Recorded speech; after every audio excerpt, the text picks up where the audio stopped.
everyone. I am so glad to be here today with Ashley Lipscomb. She is the CEO of the Institute for Anti-Racist Education. And you guys know me. I'm Sydney Montgomery, the owner and founder of Montgomery Admissions Consulting.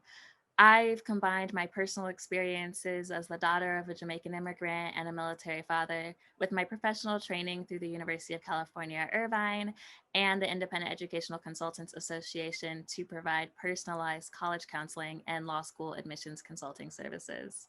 I am so passionate about helping my students break down the barriers that stand in the way of their higher education goals. As the first lawyer in my family, I work a lot with first gen students, both in the college and law school realm. I'm passionate about helping my students believe in themselves, find their passions, chase their dreams, and also build communities for life. So I'm so happy to be here today.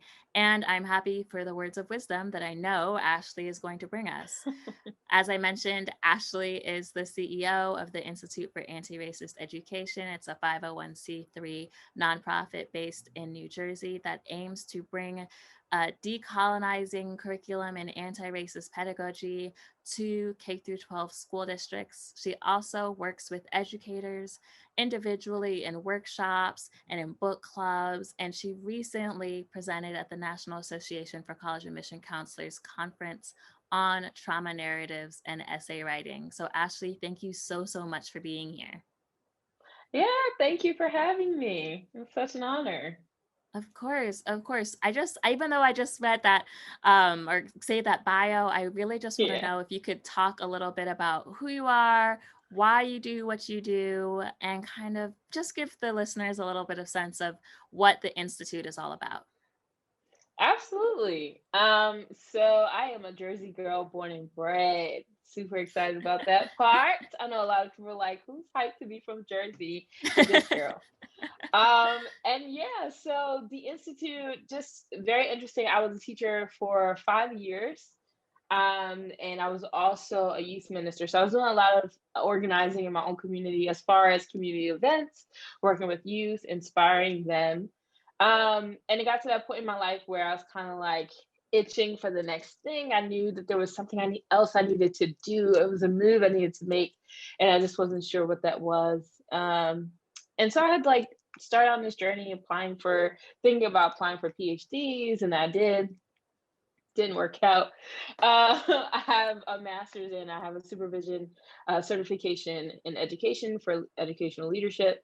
And I decided to go on and get my master's in divinity. And it was there that I was able to find scholarship that centered what does it mean to do social justice work from your own personal story and lens. And so it was there finding that work, finding the research that I needed, and it kind of inspired me to do something else because I have a passion for education. I have a passion for youth and for children, and I also have a passion for social justice. So, how do I take all of these parts of me and Mhm. bring them together? And that's where the Institute was born. I am a co founder. So, my business partner, Brittany Spatz, who is our COO for the Institute, we used to teach together actually. And she went on to the nonprofit world for about 5 years. And I went on to divinity school. And after I graduated, we were both in transition, and we both decided it was time to launch a vision that we had years ago about doing this work in education, about providing more inclusive strategies for schools to use in order to have an environment that all students deserve to thrive in. So that's Mhm. where the Institute was born. I love it. I love it. And full disclosure, I sit on the board of advisors to the Institute. So I was so excited to be able to bring you here just so that my listeners can hear a little bit more about just the work that the Institute does and why I thought it was so aligned with my brand and my values to be part of the good work that you're doing. So thank you again so much. And thank you. So, one of the first things I want to ask is I know that you do this work with schools. Where do you think most schools commonly, I guess, misstep? What are the areas for biggest growth? If there's a school board person listening, like where would you say, okay, this is the start kind of the issues that we have in terms of systemic racism within education? Yeah, first and foremost, it's acknowledging that systemic racism exists in education, Mm, right? Like Dr. Bettina Love, in her work, We Want to Do More Than Survive, actually calls it the educational survival complex, right? Basically, schools have been set up for students who come from certain marginalized identities are basically just surviving in our schools. They're not thriving. They're not getting the education that they deserve in order to flourish as full human beings, right? mhm. And so a lot of the times when we try to do this work to make this change, we leave that work in the hands of the educators. Yes, that is where students are spending most of their time. And so, yeah, that is very important that teachers have a trauma informed lens when they're teaching, that they have inclusive pedagogy, that their curriculums represent all types of stories and not the dominant stories that have been white centered for years. And Mhm. so for us, in order to make that actual real change that needs to happen, it cannot just happen in the classroom. It has to happen throughout a district, right? It has to happen in that principal's office. This work must be done in central office. A lot of times, schools are not even thinking about hiring practices. That was something I was passionate about. You cannot have a student body that is more diverse than your teaching staff, Mm, right? And your teaching staff ought to represent the similar demographics of your students. How are we doing the work to find diverse talents out there and bringing them into your school in order to really do the deep work of change? How are you reaching out to community partners to come in and actually help you make this change? Because schools are not operating in silos, they're not right. isolated, right? And again, I reference Dr. Love only because I really love her work, but she says like abolitionist teaching happens in community. There is a bridge that must Yes. happen. Students, the education mirrors the world that the students are living in. Right. And so if students are out in the world and they're experiencing all of these things, they're bringing that into the classroom. So are your educators. We are all experiencing this world together. And so schools must partner with communities to really get down to some of the root issues that students are feeling, right? Yeah. Yeah. Economic injustice. When we think of mass incarceration, schools are directly linked to that, right? That school to prison pipeline is a real thing. And a lot of times we're like, oh, well, how do we do this? How do we make sure that we are no longer attributing to the school to prison pipeline? That change has to happen across the board. It cannot just happen in the classroom because Mm, racial ideologies and racist ideas are deeply embedded in our consciousness, right? And if we're not doing the hard work of unlearning those things, even for myself as a black person, there are certain racist ideas that I used to internalize and didn't know. And so I did that work of unlearning, right? So what does it mean to do that work of unlearning together in community school so that you can provide a what we it's like our little slogan so that you can provide the world that your students deserve. How do you create the world your students deserve? And that's the kind of systemic work that needs to happen in schools. I love that. I love that. Now, I know your institute is mostly focused on K through 12, but I also work with a lot of students on the law school application journey, a lot of students in college. What are some ways that the higher education landscape can benefit from a more anti-racist, decolonizing lens? Oh, there's so much to that. I we we I know we're talk gonna be here all all day. day. All day. There's so much.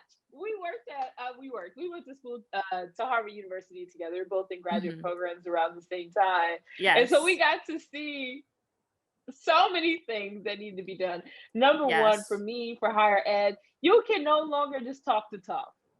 Right, we have seen it time and time again that these different universities will say, yeah, we have ethnic studies, yes, we support students, but then you're not actually hiring faculty Mm, that represent these studies. Like, and I mean this in the best way, I say this in love. My job is to make people uncomfortable. When we look at Africana studies, right, that's a very interesting field in that a lot of the faculty are white yeah. presenting.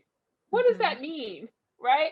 What does it mean to Hmm. have a black studies program where you only have one professor that needs to cover all of it? What does it mean that we're hiring other students to do this work about communities, to do research on certain communities that they're not from. And yet Hmm. those students like myself, I got denied from so many PhD programs. And it's okay because I, as a woman of faith, I understand not everything happens in the time that I want it to happen. But even still, the struggle for me in that PhD process was finding a faculty member I could study with who Yeah. would understand why I want to research certain topics for my own community. As a child of incarcerated parents, right? That's Hmm. where I wanted my research goals to go. Like, how are schools set up for students for who have parents that are incarcerated to thrive in your schools? It's a population that's really starting to get ignored in research. And so Yeah. I wanted to bring that to bear. And I get it, it's hard to find faculty members who don't relate, who don't look like me, right?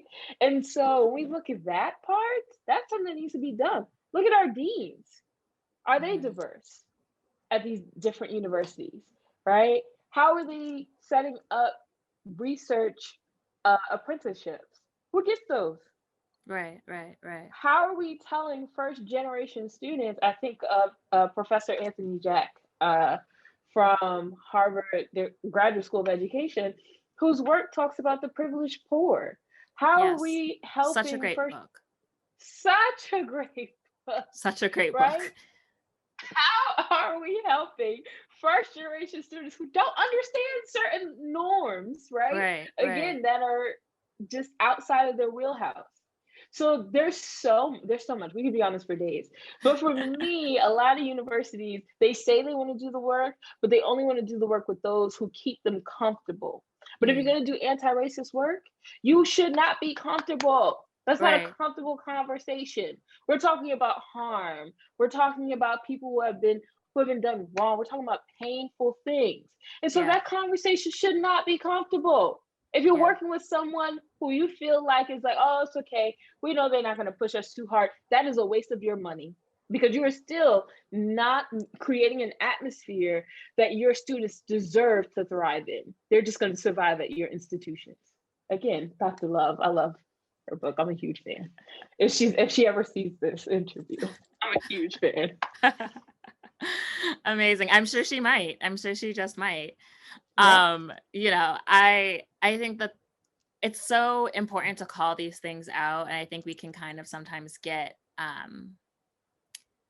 I want to say not afraid, but everyone is trying to be politically correct. Everyone Yep. is trying to not offend anyone, that I think sometimes that can come at the expense of change.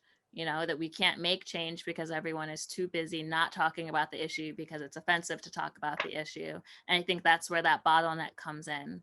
Mm-hmm. That's where we don't see, just overhauls of things that aren't even that like difficult to overhaul, Mm-hmm. but to get there does need to be an acknowledgement of the problem. I talk a lot about systemic racism and the admissions process, and Oh how yeah. there are a lot of things that we see and we know happen, but we're not taking the steps to necessarily combat them, or to call a spade, or to look the problem in the face. And so these problems Absolutely. continue to perpetuate, instead of making meaningful work towards breaking down some of these barriers. I feel like we just kind of put band-aids on it with some programs that are great but only can help maybe a couple of students.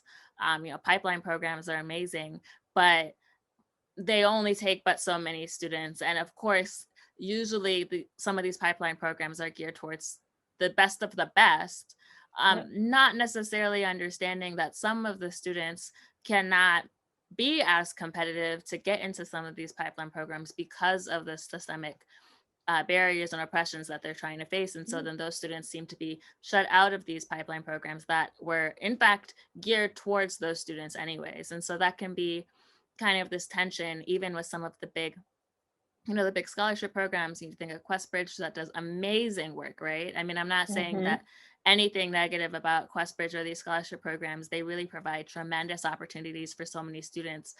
But you do have to be like the most amazing and also the most disenfranchised. You can't be moderately disenfranchised and you can't be moderately amazing. You have to have succeeded beyond what even any of your kind of, white peers may have Yeah. done, but also be, the story. It has to be such kind of not a sob story, but almost like they're Hmm. looking for where that trauma is. Which actually brings me to that next question. You recently did a workshop for the National Association for College Admission Counselors at their conference that was held in September on trauma writing in the college application process. I'd love it if you could speak a little bit towards that for my students that might be listening to this and they're writing their college essays, but also if you could speak to some of my law school students who are writing their essays and their personal statements and their diversity statements, because in the law school world, you have a personal statement and there are different opinions about what needs to go into it. But generally speaking, it's a good idea for it to speak on why you want to go to law school, which, and the different stories that got you there. And then your diversity statement is kind of how your diverse experiences contribute maybe to a different um, or a more nuanced way of looking at the world. And I tell my students that you don't necessarily have to, although you can, talk about those stereotypical areas of, race, gender, socioeconomic class. You can, but there are other areas of diversity too. Especially, I get, some students who are like, well, I'm a straight white male. Am I going to write a diversity statement? Perhaps.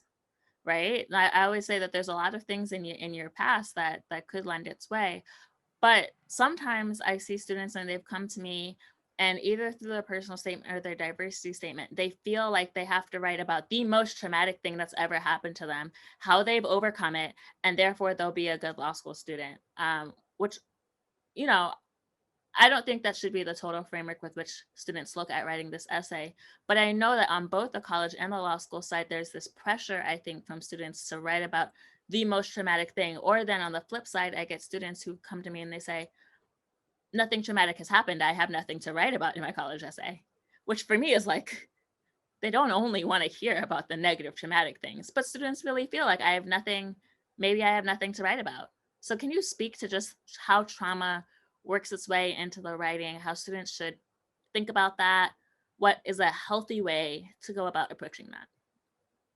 Yeah, I mean, there's so many layers to it, right? Because we just talked about some of those racial ideologies that are at play in the admissions process. So students are already understanding that certain individuals who might be looking at their essays, right?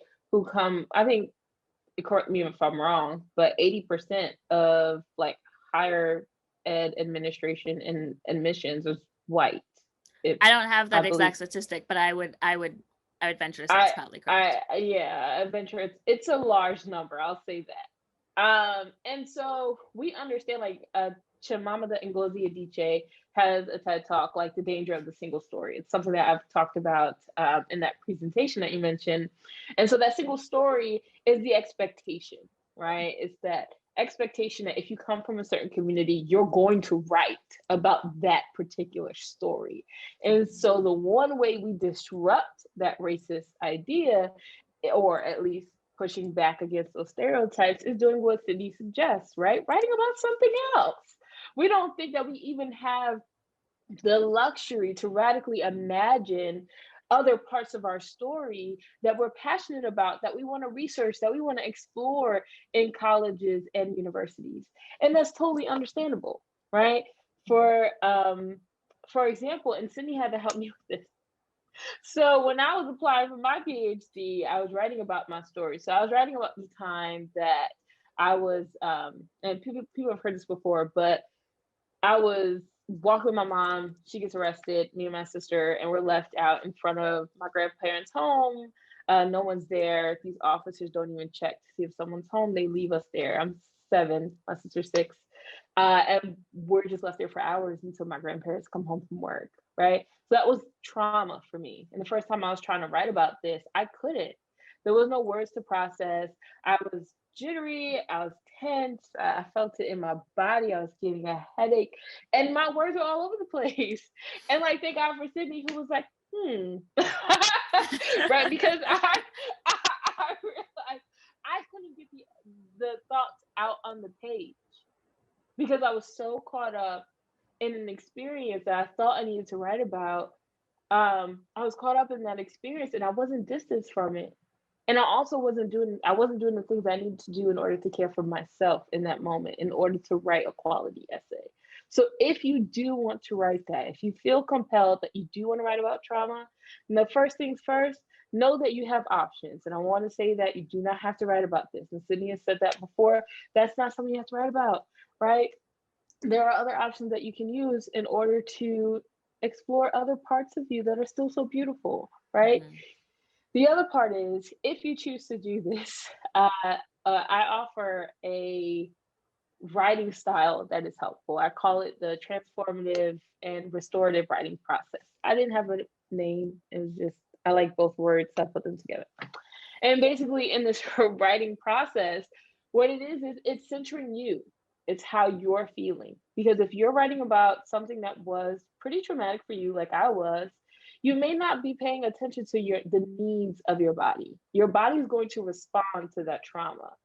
And so, what you need to do is make sure that you're journaling about this, that you're talking to someone, whether it's an adult, family member, or friend, right? Some of you do go to therapy, which is a beautiful thing. I go to therapy. Then that means that you need to make sure you're talking to people that you trust and that you know who care about you. Get those emotions out. Make sure you're writing about it. Make sure you're taking plenty of walks, Mm. right? People don't think about that. You need to get out. You need to actually do other things with your body, right? Use that energy and put it elsewhere, and then get your heart on the page.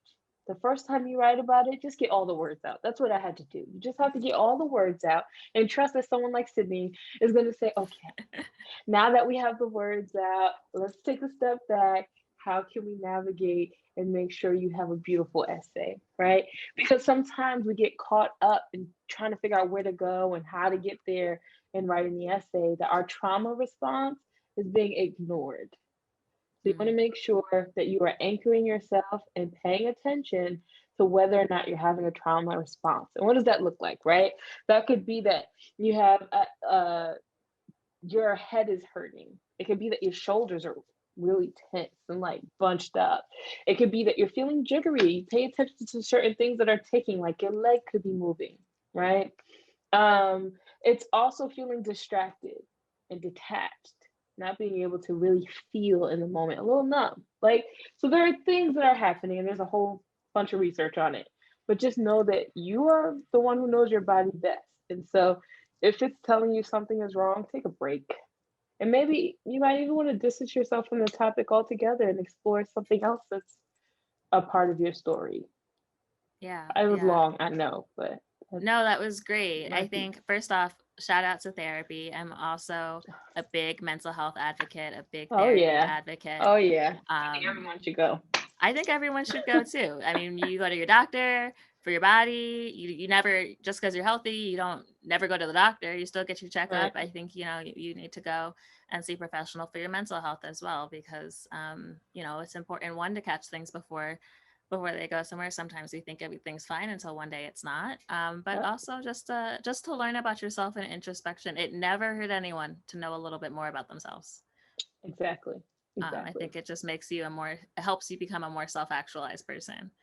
Um, but So true. I really loved what you said. And yes, I do tell my students they don't have to write about it. Sometimes I get students that ask me though, but my GPA is my test scores, if it's the GRE, if it's the LSAT, if it's the SAT, they need to know, like maybe they don't want to write it, but they feel like, but they won't know that I've overcome all of these things. Don't I have to tell them that I've overcome all of these things? Like, what do you say to that? Oh, so you would know this better than I would, but yeah, sometimes you do that. You want to write that story, because you want to clarify certain things. Like if your GPA was not the best, you want to do this, that, and the third. I get it. Um, I still say you don't have to, I mean, but also I still say that too. I'm more radical person. I'm like, you don't owe anyone a part of your story you don't want to share.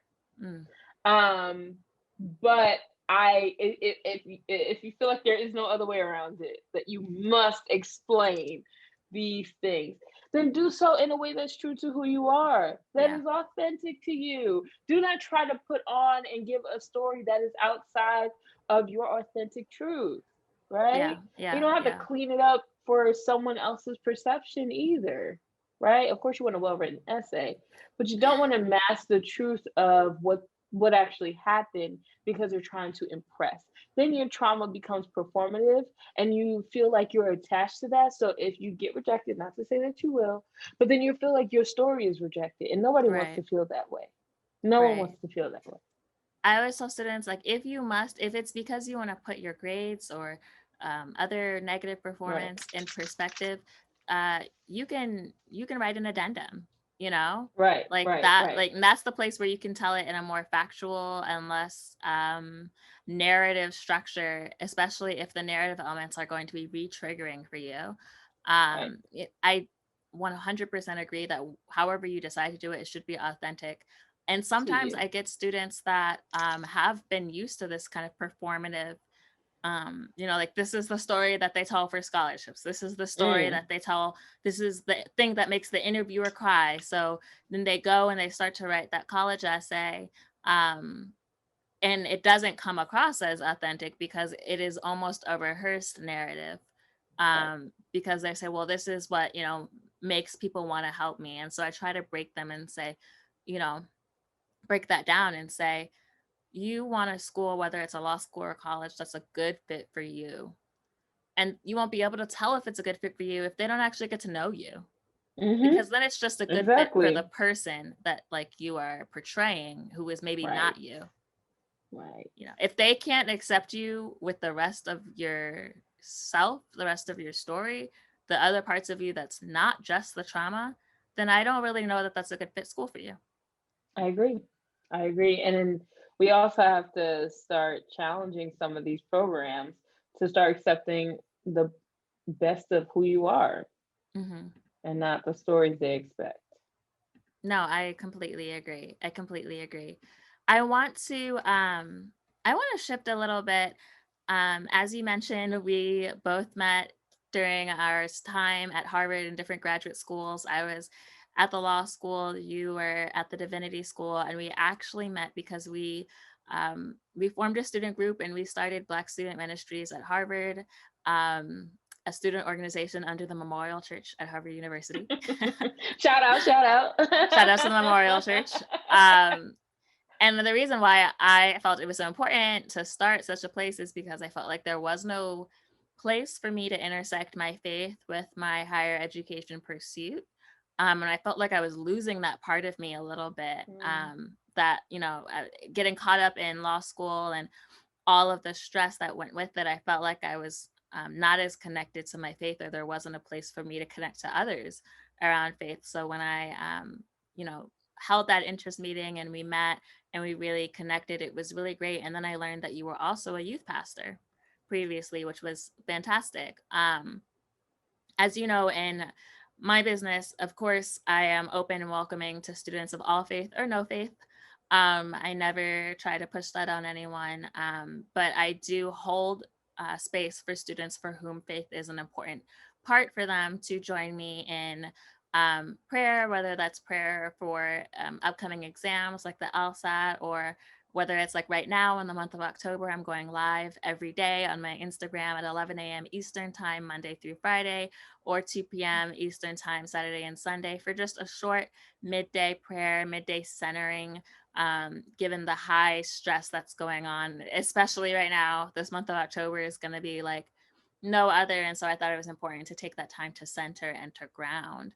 And so, as a person who has experience working with students in their spiritual journey, what would you say to a student who is maybe either trying to see how they can align or reconcile their faith with their higher education pursuits, or if they're just feeling like they don't know how faith can help them as they're trying to go through the application process?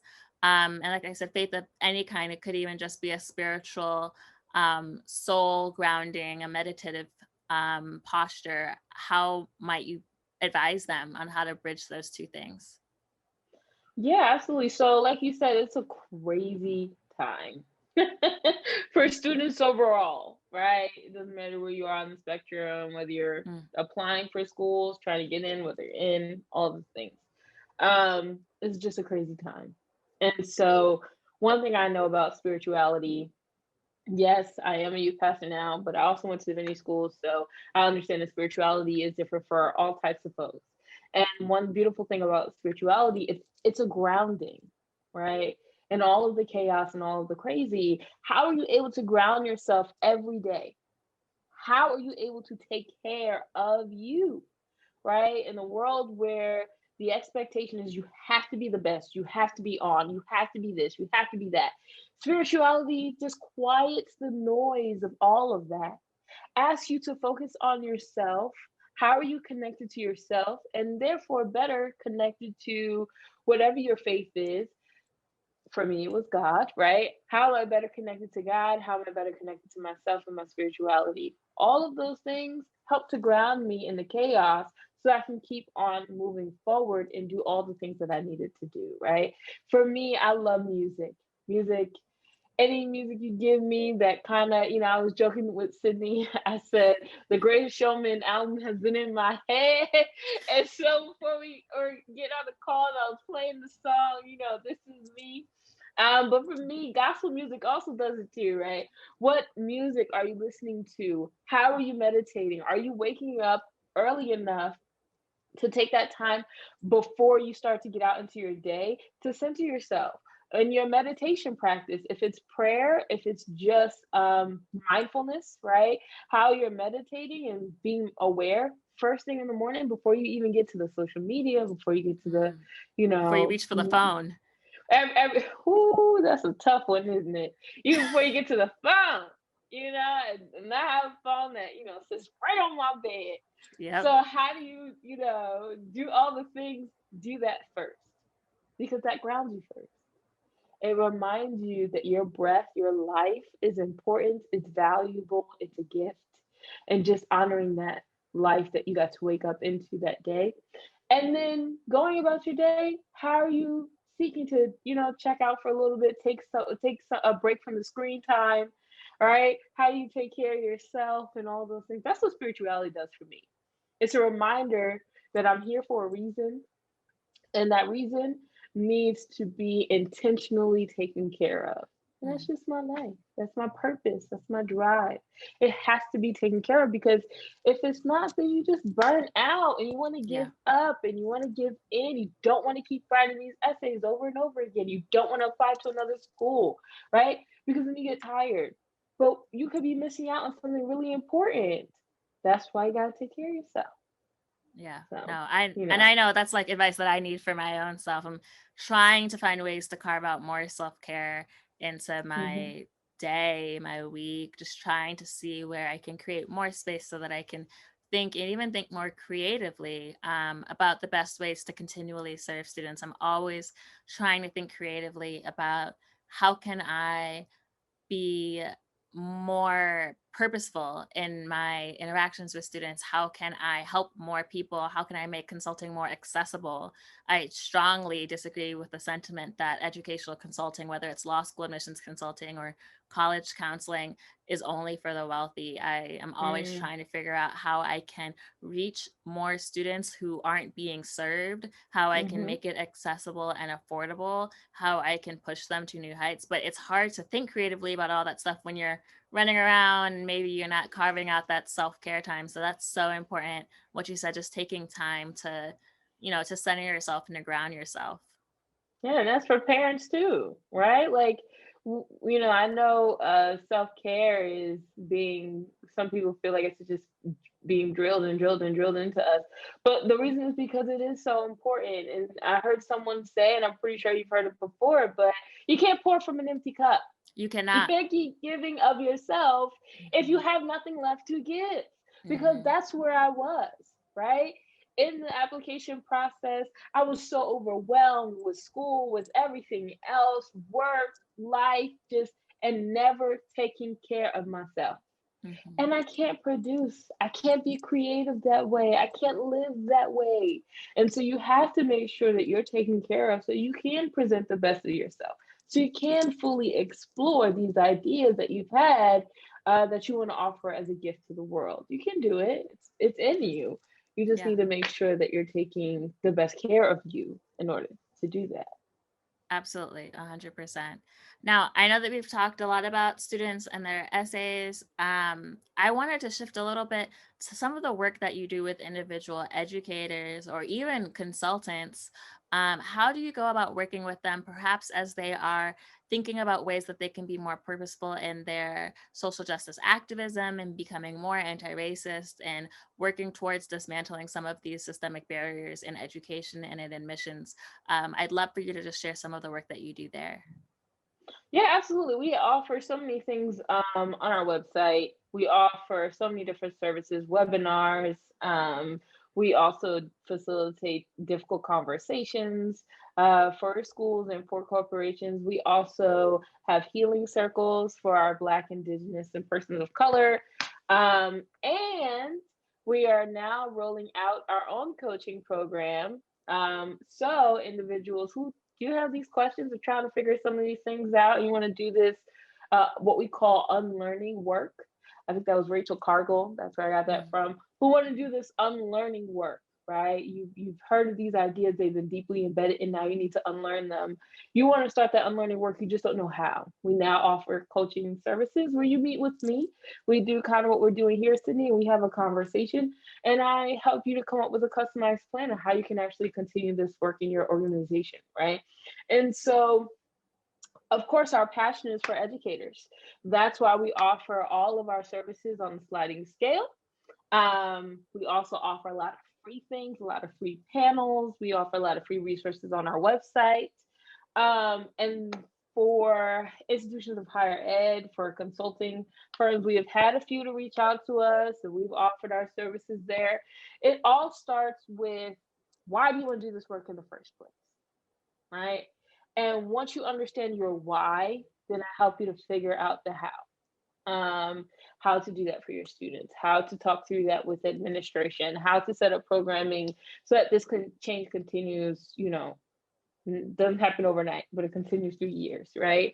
Because we like to partner with schools and districts for 3 years because we understand that that work cannot happen right away. And that's, when I was brought up, they said, oh, you're in that microwave generation. So my grandmother used to say, you want everything right now, because I wasn't a cook. And some of her best meals took a couple days to prepare for. Yes. But they were worth the wait. They were worth the They wait. were worth the wait. The And collard so greens had to be that's on the stove for a certain number of time. okay. You better know that you have better be marinating a couple of things in the fridge for a few Yes. days before you even think to put that thing on the stove, right? Yes.